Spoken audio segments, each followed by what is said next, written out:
Charlie Kirk ఆయన ప్రాణాన్ని కోల్పోయాడు. ఆ దేశంలో ఒక మంచి ఉద్యమం రావాలి, అందరూ బతుకులు మారాలి, అందరూ పద్ధతిగా బతకాలి. ఈ చినిగిపోయిన బట్టలు వేసుకొని రోడ్ల మీద నడవడం, ఒక విలువ లేని స్త్రీగా అలా కనబడకూడదు, మర్యాద కలిగిన స్త్రీలుగా ఉండాలి. అలాగే పురుషులు కూడా పద్ధతి కలిగి బతకాలి. మగాళ్ళు పెళ్లి చేసుకోవడం ఏంటి, ఆడవాళ్ళు పెళ్లి చేసుకోవడం ఏంటి, అసలు ఎక్కడుంది అది? దేవుడు పెట్టిన పద్ధతిని మార్చేశారు. మీరంతా మారాలి, మన దేశం పాడైపోతుంది.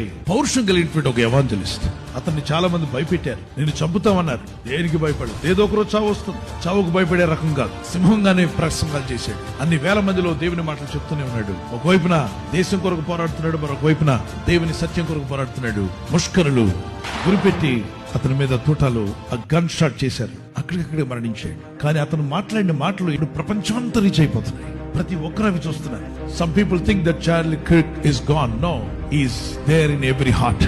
కొంతమంది అనుకుంటారు చార్లీ కిర్క్ అనే వ్యక్తి ఇక లేడి వెళ్ళిపోయాడు అనుకుంటారు. లేదు, ప్రతి ఒక్క హృదయంలో కూడా ఆయన ఉంటాడు. His spirit is with the Lord. ఆయన ఆత్మ ప్రభు వద్ద ఉన్నది. That's why Jesus said, don't be afraid of people. దేహమును చంపే వారికి భయపడొద్దన్నాడు. శరీరాన్ని మాత్రమే చేయగలరు, కానీ ఆత్మని ఏమి చేయలేరు. అలాంటి వరకు మీరు భయపడనక్కర్లా. Real life of human being starts after the death. మానవుని నిజ జీవితము మరణము తర్వాత ప్రారంభమవుతుంది. So if anybody kills someone, they will face judgment of God. The wrath of God will come upon them. But the person who was killed because of his faith, his spirit reached the paradise and being with the Lord. ఒకవేళ ఎవరైనా విశ్వాసమును బట్టి ఒక వ్యక్తిని చంపినట్లయితే, చంపినటువంటి వ్యక్తి పైన దేవుని ఉగ్రత, కోపము, శిక్ష వస్తుంది. చంపబడినటువంటి వ్యక్తి తన యొక్క ఆత్మ దేవుని సన్నిధికి, దేవుని రాజ్యానికి చేరుతుంది.